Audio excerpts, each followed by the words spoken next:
amahoro umuryango wose wa Kingdom Life Community. Twaramaze gutangura urugendo rw'ibisagara bine mu mitima yacu. Twese turamaze kumva atagucekeranya canke amakemwa y'inyubako zimbitse z'imwemu.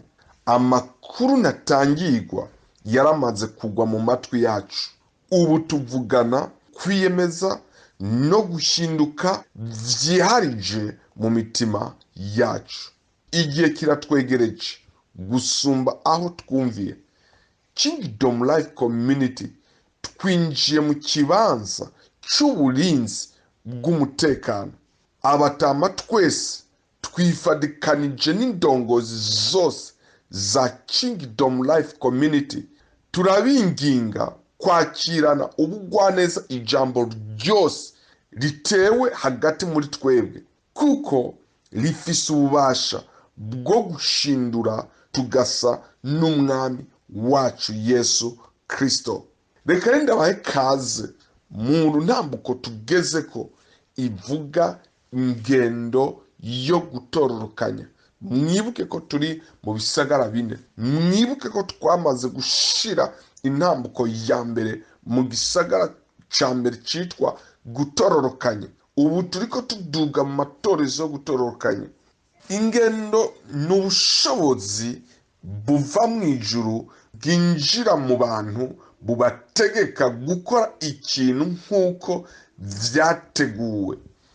Mwibuke yuko umuryango wose turi muri plan canke turi mu nteguro yateguwe n'amajoro. Ivyo n'umwami wacu yaravyerekanye igihe avuga ngo mu gusenga musenge mutya: Data wa twese uri mu ijuru, izina ryawe ryubahwe, ivyo ugomba bibe kw'isi nk'uko biri mu ijuru. Aho buca mwumva yuko manda yacu hari integuro yateguwe mu ijuru igomba gushika ngaha kw'isi.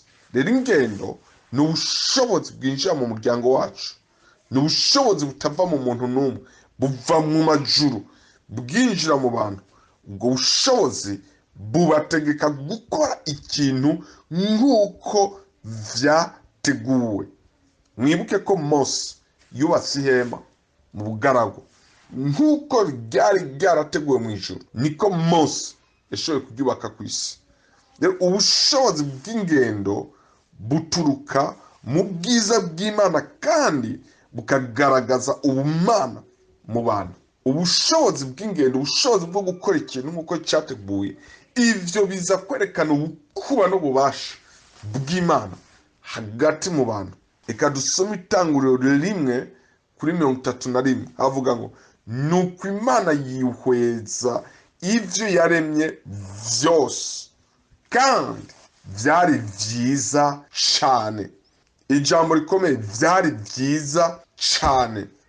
Buragoroba buraca, uwo n'umunsi ugira gatatu.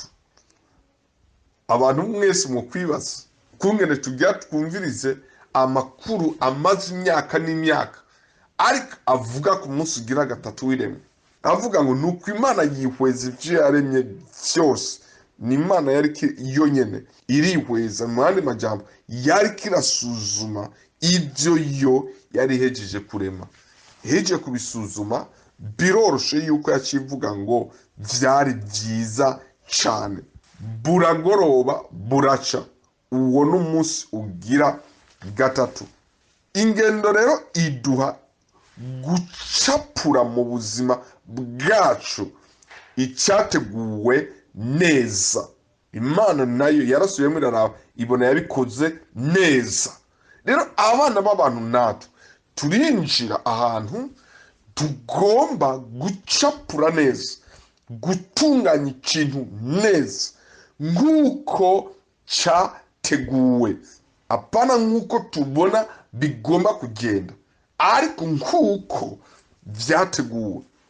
Ibyiza cane ni ukudahusha mu mugambi, ni mu kudahusha mu nteguro, ni mu kudahusha muco Imana yateguye. Imana igiye Mose kubaka ihema, Imana yamanje kuryubaka ubwayo mu ijuru. Hanyuma Mose yubaka icari carateguwe kandi acubaka neza cane. acubaka neza cyane. Reka dusome muri Yosuwa 21 kuri 45. Yosuwa 21 turasoma umurongo wa 45 uvuga ngo nta kintu na kimwe mu byiza byose Uhoraho yasezeraniye ab'inzu ya Isirayeli kitashitse, ariko byose byarasohoye. Murabo ubushobozi bw'ijambo ry'Imana. Ndizera yuko umukiyesi wose hano hantu agomba yuko ibikaragashi biva ku maso. N'umurongo utangaje kandi uri mu bwenge bwinshi. Musome turabe. Nta kintu na kimwe mu byiza byose Uhoraho yasezeraniye ab'inzu ya Isirayeli kitashitse, ariko byose byarasohoye. Ikibazo two kwibaza ni ryari Imana yasezeraniye ab'inzu ya Isirayeli? Yari yabasezeraniye iki? Imana yari yabasezeraniye igihugu cy'isezerano. Hano hantu bari muri Egiputa, yari bwagere yuko bavayo, nta n'amakuru bari bafite yo gutaha. Bari ahantu bari bicaye. Hanyuma Imana yagendera Mose, ivyo tuzobibona kandi turashishikara kubibonamwo. Hanyuma Imana imaze kugendera Mose, Imana iratuma Mose arava mu gihugu yari arimwo, aragenda kubaraba, abashiriye amakuru. Ntiyabashiriye ibindi, nta mafaranga, nta madolari, yabashiriye amakuru y'Imana yamutumye. Hanyuma twese hamwe twarashoboye kubona ukungene ayo makuru yabazaniye ibyago mu minsi ya mbere. Hanyuma ivyo bibaye, ayo makuru nyene abakura mu gihugu cya Egiputa, abatwara mu bugaragwa. Twese hamwe twarabonye amagogwa, ububabare bari babaye mu bugaragwa. Hari abidodomvye, twari tubuzi, bijye byose vyerekana ububabare bari bababaye.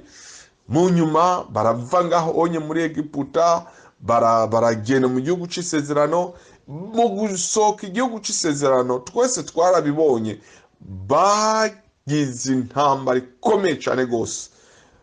Si bose basohotse, mu basohotse turabona Kalebu na Yosuwa, ariko ikintu ngomba ko tubona neza ni urugamba bagwanye mu kwinjira Kanani. Kanani ntibagiye kuyinjira uko nyene bifashe mu mifuko bavuga ngo ahantu ni Imana yatugize. Kanani yinjiwe n'abakomando, yinjiwe kubera ko yarimwo Abaheti, yarimwo Abamoni, yarimwo Abanaki. Abo bose bari bokipye iyo si. Kugira ngo ushobore kubakurayo vyasaba kuba mufise tekinike y'urugamba ikomeye cyane gose. Vyasabwa kuba mufise abakomando. Era basohotse muri Egiputa barabaja, mugabo ubu unye bagomba gufata igihugu. Ibigwanisho bagiye kubironka ryari, bagiye kubicura ryari. Imyaka 40 bari bamaze, yari imyaka yo kubatraininga, yari imyaka yo gukora ibigwanisho, yari imyaka yo kumenya neza yuko bazokwinjira igihugu, yari imyaka yo gutozwa bikomeye cyane gose. Era hasohotse abaja, mugabo hinjiye abakomando, nibo binjiye, nibo bagiye bafate Kanani. Mugabo murazi neza ko urugamba rutabura inkomere, murazi ko urugamba rutabura abapfa, murazi ko no mu rugendo hari abapfuye bavuye muri Egiputa. Ivyo vyose ibageze bamaze gufata, bamaze gutekana muri Egiputa, Imana kirababwira. Imana ivugana n'umukozi wa Yosuwa 21. Mose yari yarapfuye nawe nyene. Ibintu byinshi byari byaratogeye, abantu benshi barabamaze kumererwa nabi. Hanyuma batekanye, Imana yavuga ngo nta kintu na kimwe mu byiza byose Uhoraho yasezeraniye ab'inzu ya Isirayeli kitashitse, ariko byose byarasohoye. No ikibazo byashitse gute? Igihe byashika, Yosuwa na Kalebu nibo barabagabisha b'abasirikare. Yosuwa na Kalebu nibo batoza abakomando, nibo batoza abana b'Isirayeli. Binjiye, bamwe barapfuye kubera inkomere, bamwe barabaye ibimuga, bamwe bameze nabi, nibo babaye gusumba. Ariko Imana yosohoye ijambo ivuga ngo ibyo nagomvye kugeraho narabigezeho kubera mwebwe. Bisigura, iryo jambo risigura iki? Bisigura yuko imbere yacu hari mugambi ukomeye cyane gose w'ijuru.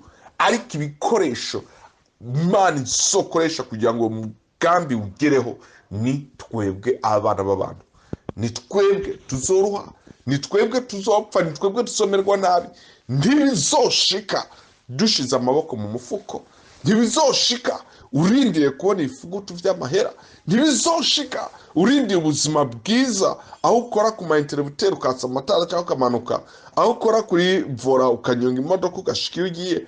Suko bizoshika, bizoshika mu mubabaro, gushika aho urugamba rwose ruheze. Imana yo mu ijuru izohagarara ikavuga ijambo ku isi, ibyo nagambije gukora byose nabisohoye, ibyo nagombye gukora byose nabisohoye. Ingendo rero yo gutorokanya ni umukuba, ni nk'ububasha bwinjira mu mitima y'abantu kubatumbeza gucapura ikintu neza kuko ijuru ryagiteguye. Nivyo tuzokoresha inkomezi zacu, uburuhe, tuzokoresha amafaranga, ibintu byacu byinshi bizokwangirika, ubutunzi bwacu bwinshi buzokwangirika, ariko mu iherezo ya byose iri jambo nk'uko nabiteguye, nk'uko nasezeranye ab'inzu ya Isirayeli, byose byarasohoye. Niryo jambo turindiriye kubona imbere y'Imana. Mugabo mumenye, ijambo riva ku Mana, uburuhe buva ku bana b'abantu, ijambo riva ku Mana, imibabaro riva ku bana b'abantu, ijambo riva ku Mana, imikimbirane no gucimbukira iryo jambo biva mu bugingo bwacu. Ijambo riva ku Mana, ni twebwe bo kwitondeka munsi y'iryo jambo. Ijambo itegeko riva hejuru, ariko natwe tukitondeka hambavu y'iryo tegeko. Ni twebwe bagwa na ntambara y'ijambo ryose riba rivuye ku Mana kugira ishobore gushika mu bugingo bwacu. Ingendo rero ni uburyo urishitsa, nturishitsa uko ushaka, urishitsa biturutse ingendo uko ritondetse. Turashobora kuvuga ko mu byiza byose Uhoraho yasezeraniye abanyisirayeli, Yosuwa yarashoboye ingendo yo kuvyubaka ibintu byose Imana yasezeraniye abisirayeli. Yosuwa umuntu nkatwe yarashoboye kubaka ingezo, kubaka amatorezo, kubaka inyubako ikomeye cyane rwose. Yashoboye gushitsa ubugombe bw'Imana, yashoboye gushitsa ubukuba bw'Imana. Natwe imbere yacu hari ubwami, niyo nteguro dufise umuryango wose w'ubwami. Iyo nteguro natwe ntitugomba guhusha. Nimba Yosuwa yarashoboye kuvyubaka, natwe turagomba kudugana ubukuba, turagomba kudugana amatorezo mu mitima yacu, dutumbereye kurangiza nk'uko abera bambere barangije. Kiesi turi ku ngendo yo gukora neza urukurikirane rw'ibikorwa byemerera umwana w'imfura gusohoka. Mwibuke Mose ibikorwa byose yakoreye muri Egiputa, mwibuke urutonde rwose kumwe yatondeka ibintu bijya byose yari karondera ko umwana w'imfura agomba gusohoka mu nyubako za Babuloni. Mwibuke natwe ahantu turi uno munsi, turi munsi y'inyubako zinyuranye, inyubako zihotoranye, ivyiyumviro binyuranye, turi munsi ya tekinoloji inyuranye, turi munsi y'amafilozofi anyuranye, turi munsi aho ibihugu vya rutura navyo bifise filozofi, bifise ivyo biriko birakimbukira, ibihugu bitoye byisukamo bitazi inyubako biriko birinjiramwo. Ivyo vyose ubu biri imbere y'amaso yacu, turiko turabiraba.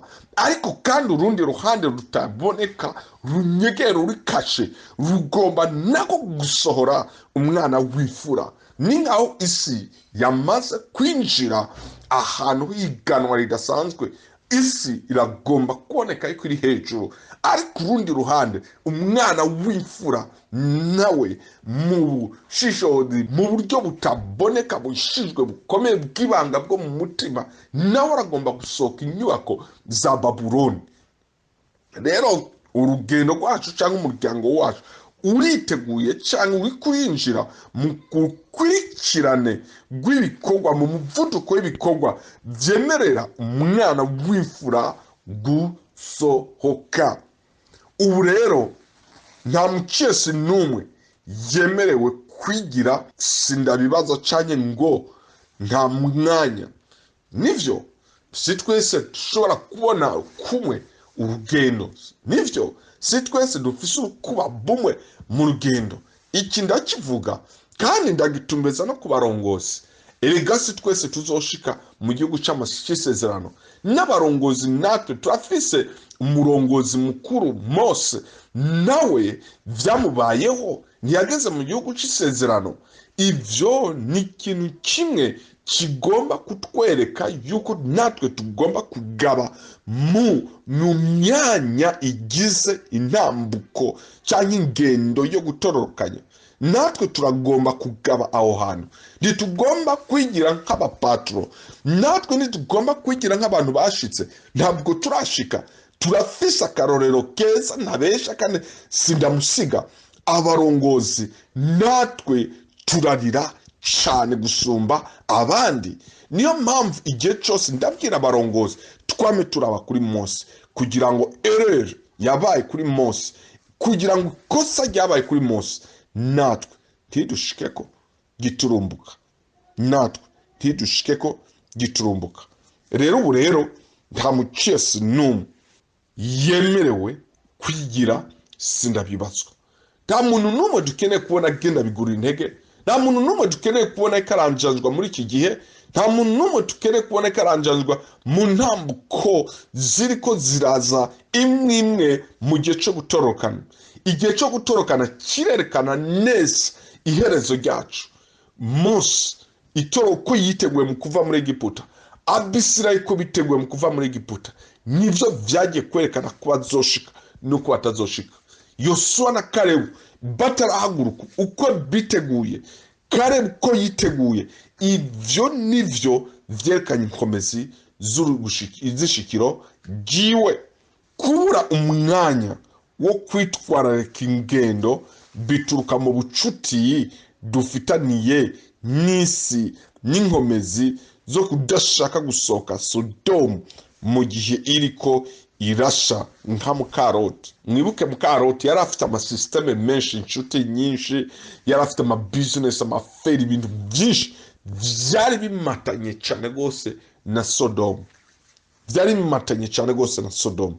Ariko igihe amakuru amubwiye guhunga, amakuru amubwiye yuko agomba gusohoka Sodomu, Mukaroti amasysteme yiwe yaramatanye n'umutima wiwe. Hageze gusohoka vyabaye intambara ikomeye cyane gose, bituma araba inyuma mu gihe kitarekuwe.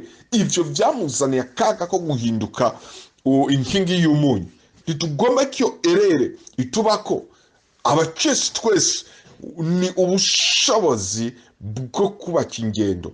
Ingendo rero iduha kumenya icyo tugomba gukora nuko tugomba kugikora, kandi ntitugikora uko tuvyiyumviye, tugikora uko cyategetswe. Umumarayika avuze ngo soka Sodomu, tugomba gusoka Sodomu mu buryo bukomeye tutaravye inyuma. Uburyo umenga twari tuyiteguriye. Lot yabi Sodomu, yanywa amazi Sodomu, yagiye ivyo kurya vyo muri Sodomu. Ariko Lot igihe umumarayika yaza umenga ari yiteguye, umenga ni abantu yararindiranye igishika ibihe byinshi. Igihe bamubwira ijambo umenga niryo jambo yari yiteguye kuronga. Amen. Gukurikira atagahato n'ububasha bwerekana inkomezi z'Imana muri twebwe.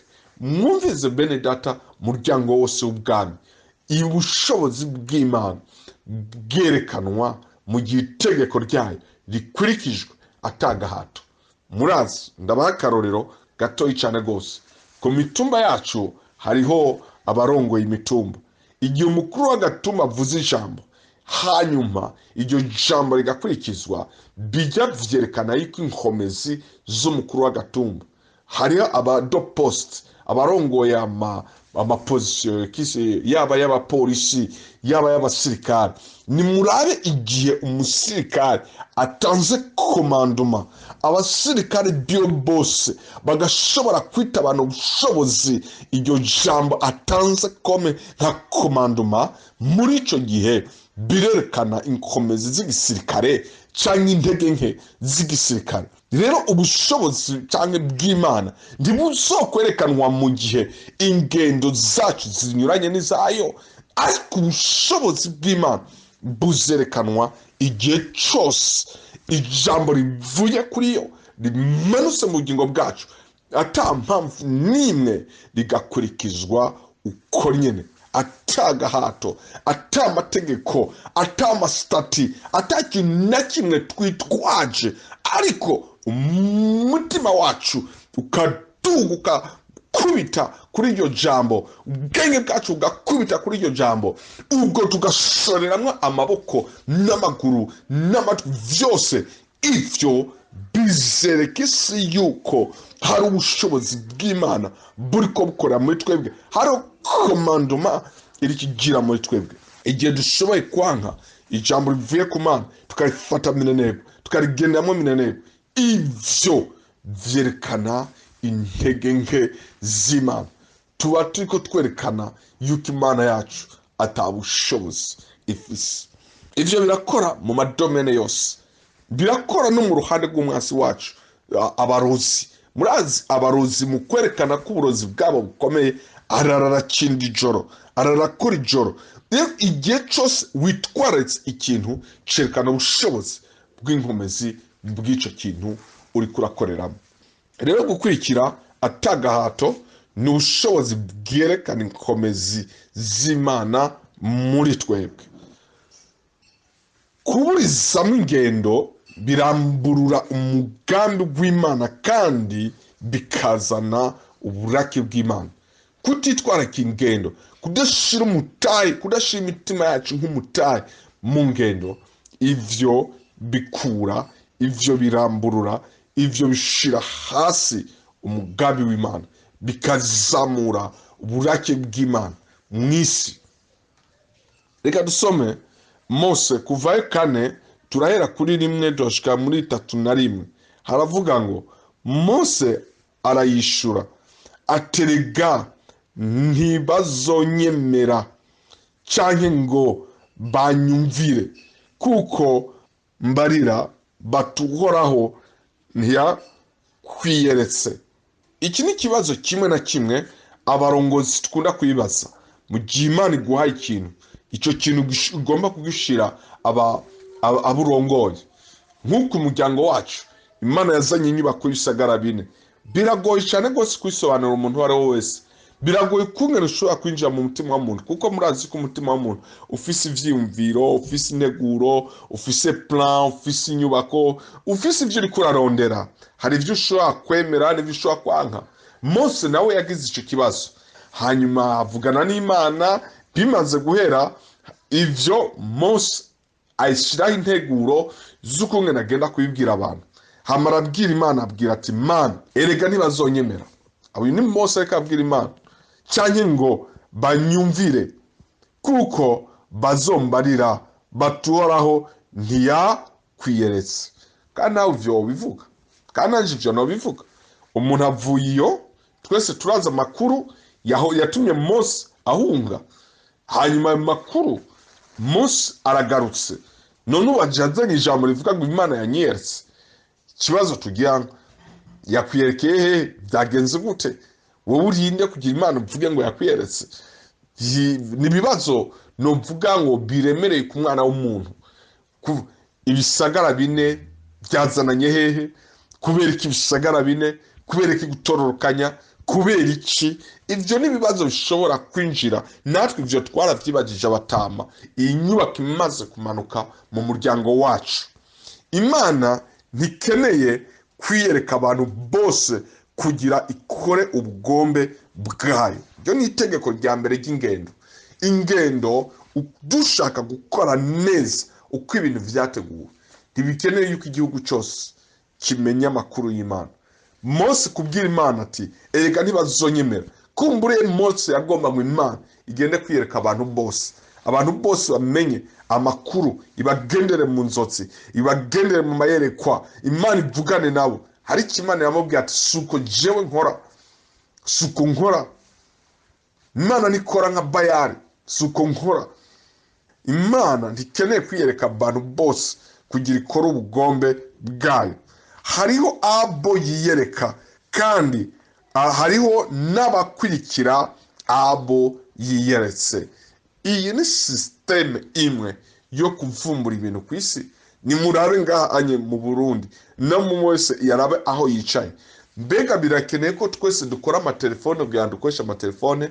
Oya, hariho abajejwe kuvumbura, hariho abajejwe kwiyumvira izo telefone bakaronka iryo hishurirwa bakazikora. Hariho n'abandi tujejwe kuzikoresha, kandi igihe uri kuyikoresha atari wayivumbuye nta cyumviro na kimwe kikuderanja mu mutima igufise.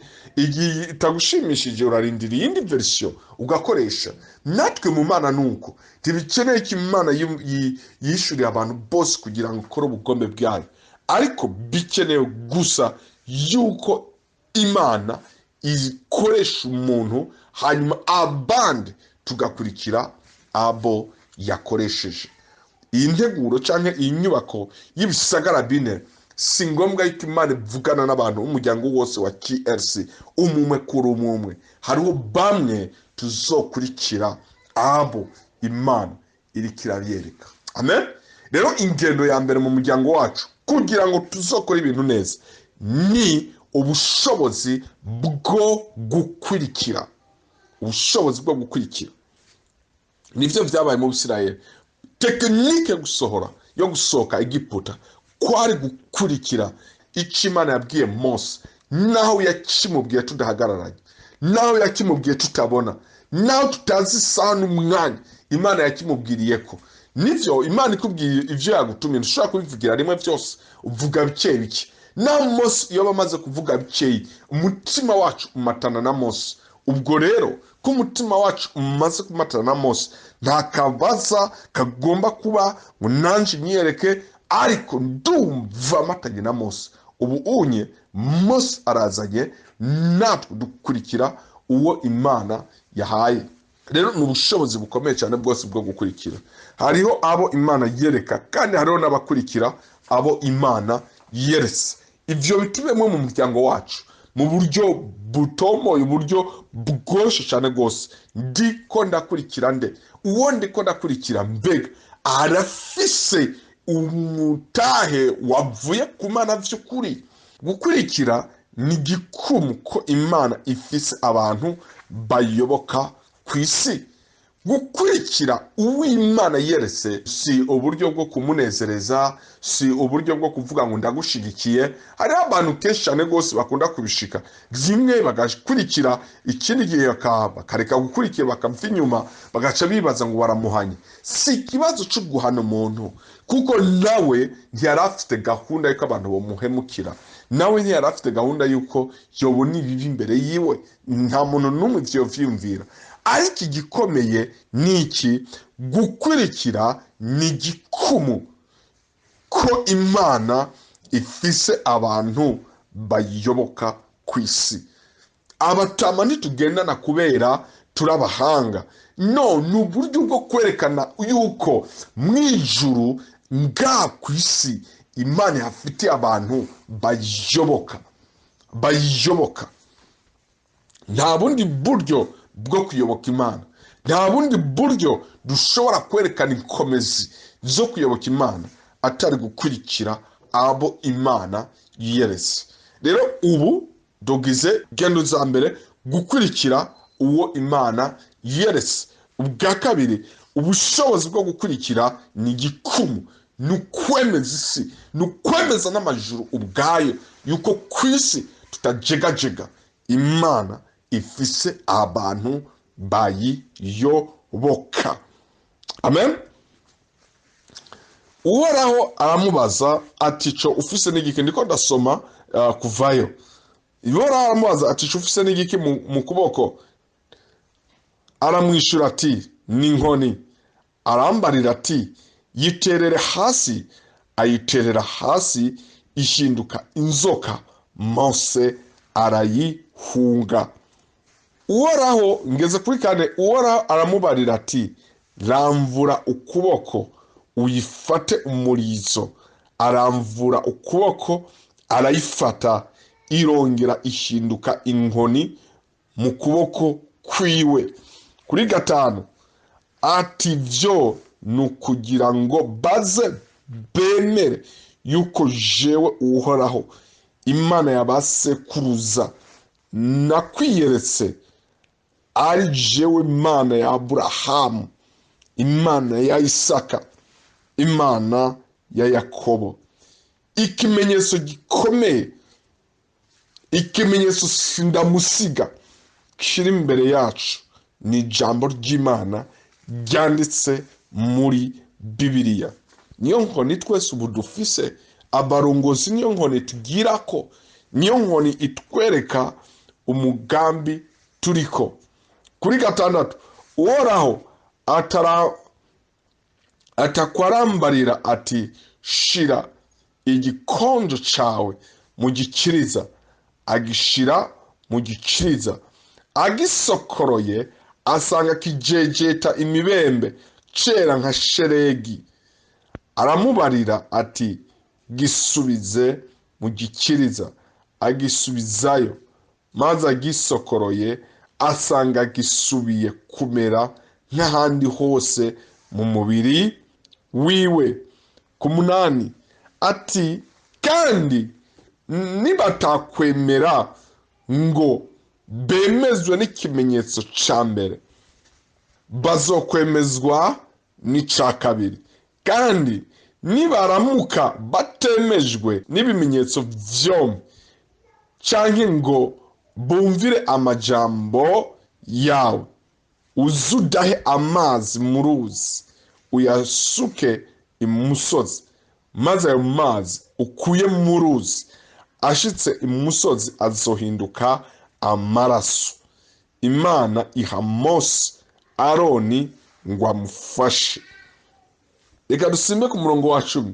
Mose abarira Uhoraho ati mwana, mbega ko ntari imvuzi, bikaba bitatanguye ejo canke hirya y'ejo canke ubu aho tuvuganiye, jewe umusavyi wawe, nkuko ntabangutse mu mvugo canke mu rurimi.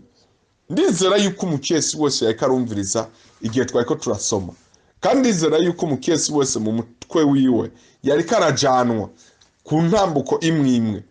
Nimurabe, Imana irasohoye umugambi uzanye kw'isi wo gukura abantu bayo muri Egiputa. Imana ikivugana n'umurongozi n'umukozi wayo agiye gukura abo bantu muri Egiputa. Umukozi wayo bwa mbere afise ingorane yuko abantu batazomwemera. Ico ni kibazo umurongozi wese yibaza. Kandi Imana iramuhaye ibimenyetso. Imana imuhaye ibimenyetso, ubwo Mose nawe atangwe kwishira mu rundi ruhande. Aravuze ati ubu sinzi kuvuga. Nimurabe, Mose uravye kuva ku ntango gushika ashike ngaha, n'umuntu ariko arondera hatorokana, n'umuntu yabuze ikibanzo umenga agomba kuva muri uyu mugambi. Akavuga ngo ubu nazanye ikibazo ngo sinzi kuvuga. Sinzi kuvuga. Ni nkuko Imana izanye umugambi mu muryango wose wa kesi, hanyuma rero tukavuga ati ubu rero nakagiye gukora ibi, nakagiye gukora ibi, ukacuvuga ati je nta mafaranga mfise, kandi ubukene mfise ntibwatanguye uno munsi, ndabumaranye iminsi. Donc nibibazo bimwe na bimwe umuntu azana kugira ngo yerekane yuko igikorwa bamuhaye atagikozwe atashobora gukora. Ataco bashoboye gukora nawe ari prêt yo kuramburura uyo mugambi. Ubu Mose nawe, Mana sinzi kuvuga kandi n'ivya udashoboye kundeka ngo mvuge neza ndabiheba. Udashoboye kundeka ngo mvuge neza ndabiheba. Mana simfise amahera, utampaye amahera ndabiheba. Mana simfise ibyo kurya, utampaye ibyo kurya ndabiheba. Mana simfise imvyaro, utampaye umwana ndabiheba. Mana simfise iki, utampaye iki, simfise umugabo, utampaye umugabo ndaheba kugukorera.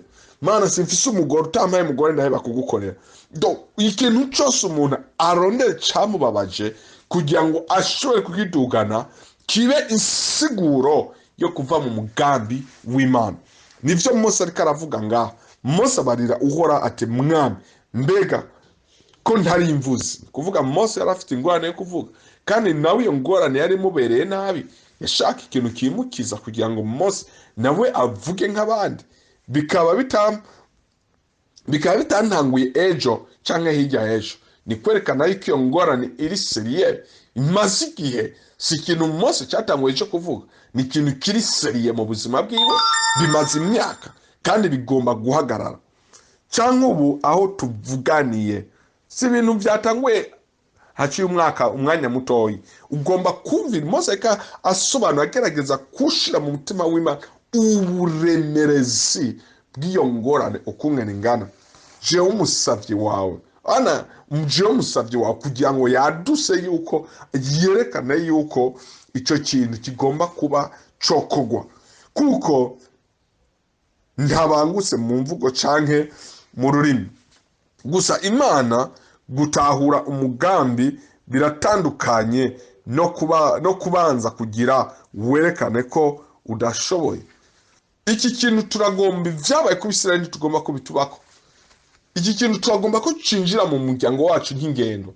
Igihe cyose Imana izanye umugambi, si ngombwa yuko dutangura gutondesha ibintu, ariko turagomba kumanza kwitwararika umugambi. Si igikorwa cy'umwana w'umuntu, ni umugambi. Ni nk'uko wowe uri umusirikare, hanyuma uri umusirikare ukaba waragiye kwiyandikisha mu gisirikare, ukaba ufise umugore, ukaba ufise abana. Umunsi umwe umugore wawe acinjira akagenda mu bitaro agwaye canke avyaye, mugambi igihugu kigategwa. Ibyo ntibisigura yuko ushobora gusiba ku rugamba ngo nuko umugore ari mu bitaro ukamwana ari mu bitaro. Harageze yuko wambarira ico wiyemeje. Ubu itegeko ntiriza riharura ngo abagwaje mu bitaro abagwizi kuuye. Oya, itegeko ritumbera kuco uri. Natwe turi ngaha ku isi, turiko turaraba mu majuru, turiko turaba inyubako zihishijwe, turiko turaba ubushobozi n'ubukuba bw'inyubako y'ibisagara bine biri imbere yacu. Ubu ntitugomba gutangwa kwerekana nta matike tugira, hari ubukene, muri Ukraine hari intambara, ibibazo corona, ibibazo. Sivyo tugomba kumanza kudugana. Turiko turishura ku cyasabwe, turi ku muvuduko urenze, turi ku muvuduko uri hejuru ya hypersonique, turi ku muvuduko novuga yuko udatangirwa n'ikintu cyose. Dufise amakuru adaturuka muri Ukraine, adaturuka mu Burusi, adaturuka muri Amerika, adaturuka mu Burayi. Amakuru dufise aturuka mu majuru yaramaze kugwa mu mitima yacu, yaramaze kudushikaho. Ntidushobora gutangirwa naho hoba igihamo kingana iki. Ubu turiteguye. Umwiteguro wacu rero ntitugomba kumanza gutondesha ibintu mu kwerekana ko tugiye tubivemo. Oya, ariko turahanze amaso gukurikira niyo karanga kacu. Gukurikira niko karanga kacu. Ubu umugambi w'Imana wazanywe na ba Mose, wazanywe na ba Yesaya, wazanywe na ba Ezekiya, byaranditse muri Bibiliya, byaranditse na ba Pawulo, biringa imbere yacu. Gahunda kacu ni gukurikira ibyatangujwe, ni gukurikira ibyazanwe, ni gukurikira ibyo twabwiwe, amakuru yatugezeho. Amen. 11 Uhoraho aramwishura ati ninde yaremye akanwa k'umuntu. Iyo ni Imana ikibwira Mose. Mose yatondesheje ibintu byose, abona ati sinzi kuvuga, unkijije kuvuga kumbure byogenda neza. Imana yamubwiye ati ninde yaremye akanwa k'umuntu, canke ninde atera uburagi. Twese turazi ko ari Imana. Canke ubupfa amatwi ni Imana. Canke aha umuntu kubona ni Imana. Canke imuhumisha. Si jewe Uhoraho. Ni Imana iri kibwira Mose. Mose muri bukaye ko akashira imbere y'Imana ikibazo agomba ko gikemuka imbere ko agenda, ni kibazo cyo kuvuga. Sivyo? Uwari wese ari ibibazo ashira imbere y'Imana arindiye ko bizokemuka. Hari ashira imbere y'Imana ikibazo cy'abana, ikibazo cy'umugore, ikibazo cy'amafaranga, ikibazo cy'iki. Ibyo byose ni ibibazo rufise tugomba ko bikemuka kugira ngo dukorere Imana. Imana yambwiye ati ninde ivyo byose abirema, mbega si jewe uhoraho. Nuko none genda nanje. Imana icimubwira, ca wibaza uri imbere y'umurongozi runaka, kandi aje naho uzi imbere yanje ukambwira ngo mukozi w'Imana nari kugenda uno musi ntatike mfise, igihe cyose umbwiye uko onye nanje nkakubwira ati ninde afise ikigiga c'ishengero, si jewe, uba witeguye ko ngira nsohora amafaranga, sivyo? Kandi naje niko novyiyumvira. Na Mose niko vyagenze, ari imbere y'Imana, nitera ubuhumyi, nitera umuntu avuga neza, niyo yaremye akanwa. None Imana yambwiye ati none si jewe, iki inyishu wo uca wibaza, Imana igira inkize rero, igira ingiriye neza. Imana ikiramwishura ku murongo wa 12 iramubwira nuko rero genda nanje nzobana n'akanwa kawe. Imana kakanwa ntigahinduye, ikagumije uko kari, nanje nzobana n'akanwa kawe ngwigishe ivyo ukwiye kuvuga, sivyo? Ivyo ukwiye kuvuga nzokwishurira mu ishure ryanje. Aramwishura ati mwami ndakwinginze raba uwundi wese utuma. Mose ivyo yararindiye si vyarose. Mose yararindiye ko kanwa kiyo kagira gakire, Imana igira isore ukuboko ikore ku munwa, Mose atangure kuvuga neza, ariko asanze atariyo gahunda y'Imana. Asanze ivyo yibazaga sivyo ko Imana ibigenjeje. None aciye avuga ngo Mana, iyo mugambi utirirwa uraja kure, abikoresheje muri filozofi, umuntu ariko arakwishura aguhakanira mu bugwaneza no mu rufasoni. Nari kugenda mukozi w'Imana, ariko ndabona umengo uno munsi nari akaguhakanira mu rufasoni rwinshi cyane gose. Nawe rero Mose ahakanira Imana mu rufasoni, ndakwinginze raba uwundi wese utuma. Jewe ndumva neza ko tutojana, gahunda y'ivyo ndindiriye siyo umpaye. Raba uwundi wese utuma. Ubu twese turi imbere y'ubugombe bw'ijuru buduhamagarira kubaka ubwami. Tumaze kubona ibimenyetso vyinshi n'ivyemezo vyinshi biva mu ijambo. Turiko turaraba uko isi iriko iragenda yubaka. Turavuga amakuru menshi, canke turumva amakuru menshi, turabona n'ivyo abanyabwenge bubatse, kandi natwe twiravye dusanga tudashoboye. Ni nkaho twotangura kubwira Imana ngo izane abanyabwenge n'abatunzi babishoboye nka Mose, nkuko Mose yabivuze. Natwe ubu turi imbere y'umugambi w'Imana, turiko turakoresha za seminari, turiko turigisha maro abashengero, turiko turagendagenda. Ubu turashobora gushika ahantu natwe tuvuga ngo Mana ibi bintu natwe ntitubishoboye. Ubutazanye abatunzi mu ishengero ntidushobora kwavansa. Mana ubutazanye abanyabwenge bandika ibintu vyinshi ntidushobora kwavansa. Ivyo turashobora kubivuga, ariko siyo gahunda y'Imana. Naho turi imbere ya Farawo n'inyubako ziwe zinyuranye, ariko ntiturekuriwe kuvuga ngo raba uwundi utuma. Nivyo dufise ubukene, nivyo turi imbere y'inyubako nyinshi, imishahara ntikitubumvye, nivyo ntitukibumbwe, nivyo turonda. Hari ibintu vyinshi twasavye Imana gushika n'ubu bitaravaho bivuye, ariko ivyo vyose ntibishobora kutubera ikizibizo aho tuzamura uburake bw'Imana mu kuvuga ngo raba uwundi utuma. Amen. Raba uwundi utuma. Imana ugomba kuja he? Imana ugomba ko dukora iki? Ikigomba gukorwa, ikigomba gushika ko cyose, tugomba kumenya yuko turi aba agent, turi abantu bari ngaha ku isi bagomba gukominikana n'amajuru. Tugomba gukurikira umugambi gushika kwiherezo. Reka dusome ku 14. Mose atuma uburake bw'Uhoraho buziriringa. Uhoraho aramubwira ati mbega Aroni mukugwawe umulewi siho ari, kandi nzi ko ari imvuzi. Ubu rero Imana ikiramubwira. Mose ariko yitwaza ngo ndabuze kuvuga. Imana ikubwira ati no, vyose je nabitondetse neza, wewe ugomba kuguma uvuga uko nyene. ariko ndakuzanira uwundi. Bisigura yuko muri urugendo si twese tuzoba aba performa, nta muntu n'umwe azokora ikintu wenyine. Ubu bushobozi butwemerera ngo mu byo tugiye gukora byose twemere gukorana n'abandi. Amen. Ntagira umucesi n'umwe azoduza umujinya, aduze ububabare, aduze ishavu mu gihe abonye ibyo ariko arakora uwundi, ibyo ari gukora uwundi ariko arabikora. Nibi nije naye kubikora, none agiye kubikora nkande da kuduza amajambo. No, Imana irazana ubushobozi, irazana limite mu muntu kugira ngo yemere uwundi muntu abandanye gukora. Mose Imana yaramwangiye kuvuga kugira ngo Mose yumvira ashireho ingamba, ashireho inyubako zikomeye. Aroni abari washobora kuvuga. Amen. Aroni ni ubushobozi butwemera gukorana n'abandi. Si ishengero ry'iwacu twebwe twenyine dushobora gukora umugambi.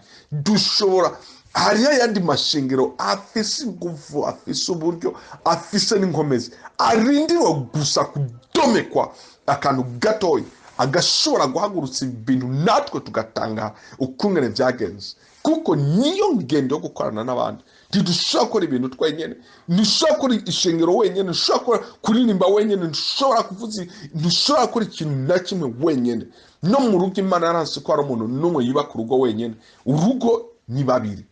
Ikintu cyose ni ingendo yo gukorana n'uwundi. Amen. Gutororokanya rero, ubwa mbere twabonye ko gutororokanya ari iki?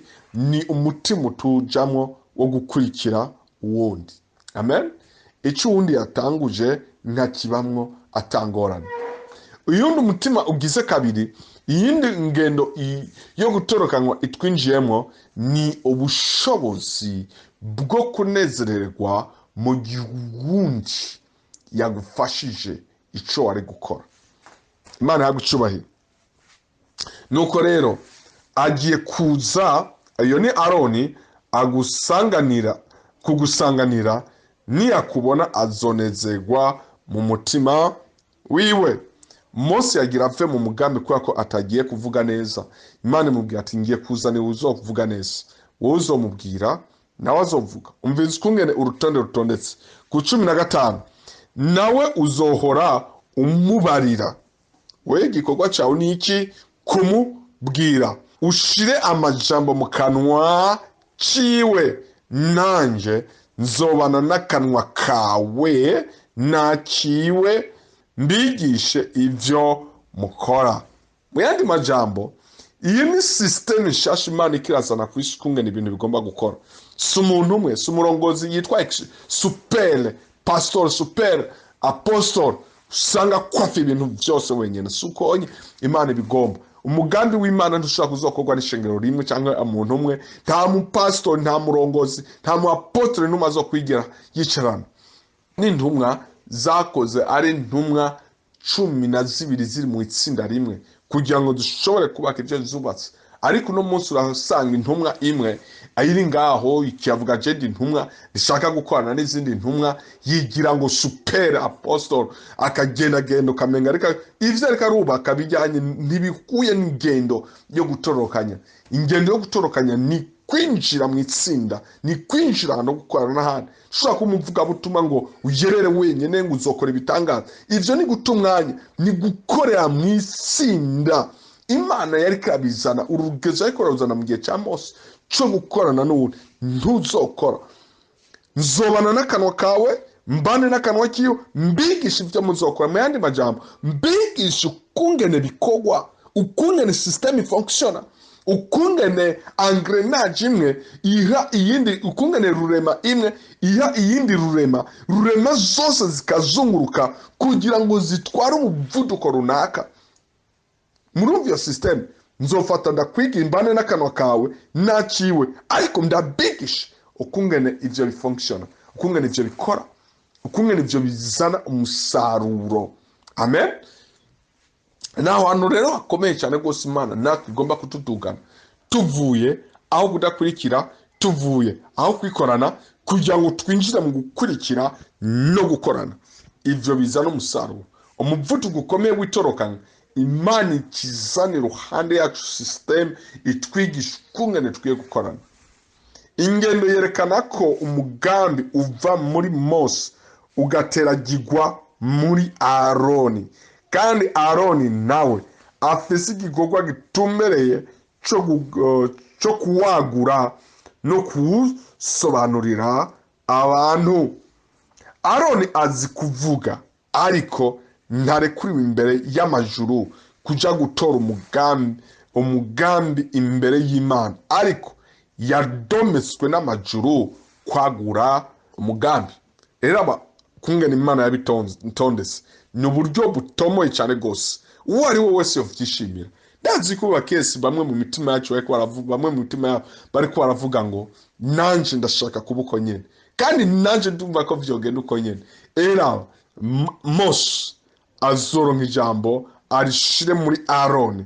Aroni nawe afise technique, Aroni afise tactical battalion, ama technique, amayeri y'urugamba, ama philosophy, ama methodology, afise uburyo bwose bwo gufata iyo message akayishira mu bantu. Uriko wavyumva? Ni mu buryo butumbereye cyane gose, Reka ku murongo wa 15, nawe uzohora umubarira ushire amajambo mu kanwa kiwe, nanje nzobana n'akanwa kawe nakiwe mbigisha ivyo mukora. 16 avuga, kandi azokubera umusiguzi wo gusigurira abantu, akubere akanwa, nawe uzomubera nk'Imana. Nimurabe kungene iyo jambo rimeze. Umurongozi Imana imugize nk'Imana muri iyo system iri kiragenda. Si Imana, ariko ni nk'Imana muri iyo system uko izoba kiragenda. Kandi uze witwaze iyo nkoni, niyo uzokoresha vya bimenyetso. Mose aja muri Egiputa. 18 Mose aragenda asubira kwa Yetiro sebukwe, aramubarira ati, ndagusavye undekure nsubire kubi wacu bari muri Egiputa, ndabe yuko bakiriho. Yetiro yishura Mose ati, genda amahoro. 19 ora abarira Mose ati Midian ari Midian, ati genda subira muri Egiputa, kuko abantu bose bagomba kukwica bapfuye.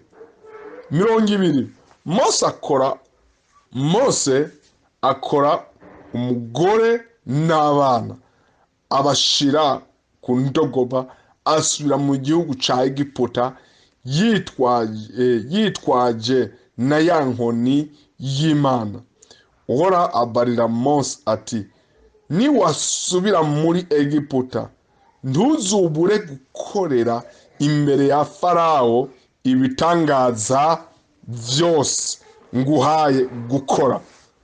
Mugabo nzokomantaza umutima wiwe, ntazorekura abantu ngo bagende.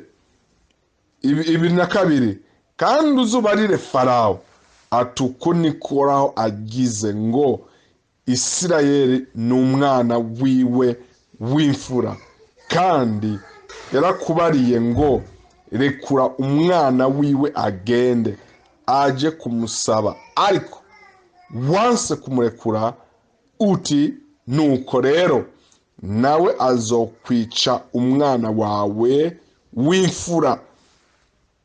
Maze Mose akiri mu rugendo ari ku ndaro, Uhoraho amusangayo ashaka kumwica. Amen. Ico ndiko turarondera ngaha nigihe Imana iri kiratomora umugambi, nigihe umuntu adashize mu ngiro umugambi Imana imubwiye.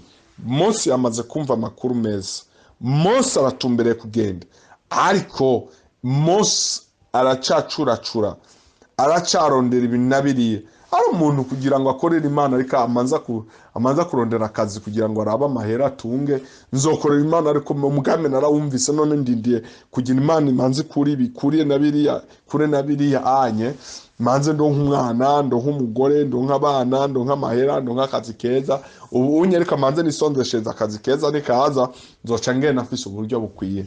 Ivyo nivyo vyiyumviro vy'abana b'abantu twiyumvira kugira ngo inzira zimanze zitomoke umanze wubaka amasysteme kugira ngo ugende ibintu bimeze neza. Ariko gikomeye cyane gose umuryango wose wa Kingdom Life Community hariho bimwe tutazobona gushitsa igihe Imana izoba yuguruye inzugi cyangwa tuzoba turi mu mugambi wayo.